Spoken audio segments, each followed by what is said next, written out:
واحد، انا مش مجامله ليك ولا حاجه، يعني انا شهادتي فيك مجروحه يا كابتن قاضي، لكن مش مجامله ليك.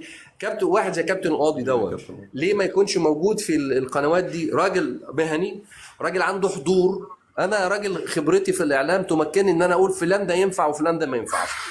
انا طبعا محمود، كابتن قاضي هو انا شهادتي فيه مجروحه، لكن راجل عنده حضور مهم جدا. حبيبي يا كابتن. راجل عنده لا دي حقيقه يا كابتن قاضي، راجل عنده خبره وعنده معلومات اكبر بكتير جدا. ولو عايزني اقول لك بالاسامي، بس انا طبعا عارف ان انت يعني مش هتسمح لي ان انا اقول بالاسامي.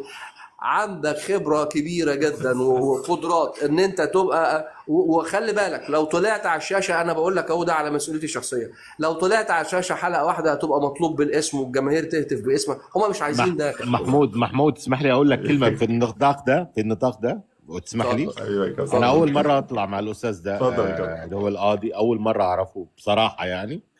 ولكن ايوه يا كابتن وشه طلال، انت بشوش دي منورني. حاجه، اسلوبه محترم جدا، وبيوصل المعلومه زي ما انا عاوز، يعني انت فاهم، ما بيلف يعني. يا كابتن طلال، بص عايز اقول لك على حاجة. انا في كل شغلانة بيبقى فيها حبيبي يا كابتن، والله انتوا كواليسها كده. منوريني والله. لا لا لا، دي حقيقة. بص والله مش بنجاملك يا استاذ، انا عايز اقول والله لك يا مش طلال بنجاملك. حاجه. بص يا طلال، في حاجه اسمها الصوت الميكروفوني. كابتن قاضي صوته ميكروفوني، يا صوته استاذ انا اعلامي برضو، وبشتغل بالفن، اه بالوسط طبعا انت الفني. راجل فنان اه وبتشتغل في الاعلانات بص اقول لك حاجه. هو اتفضل. بيتعامل مع الكاميرا اكنه مش موجوده اصلا. واحد اتنين، لا سيبك من ده، سيبك، ممكن دي موهبه وكل حاجه، ولكن اراءه يا ريس، هو بيتكلم ازاي؟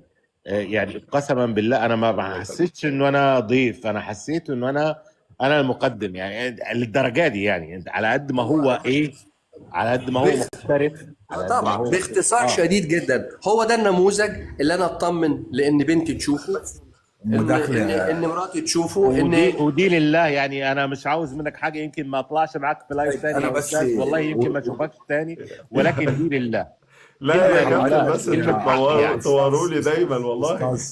أستاذ قاضي، أنا موجود في حبيبي يا كندا، كابتن. وده وعد مني قدام الرجالة دي. أنا هبعت لك رقم تليفوني، وأنا مسؤول، أنا راجل موجود في كندا ومركزي مهم جدا، تمام، وهبعت لك.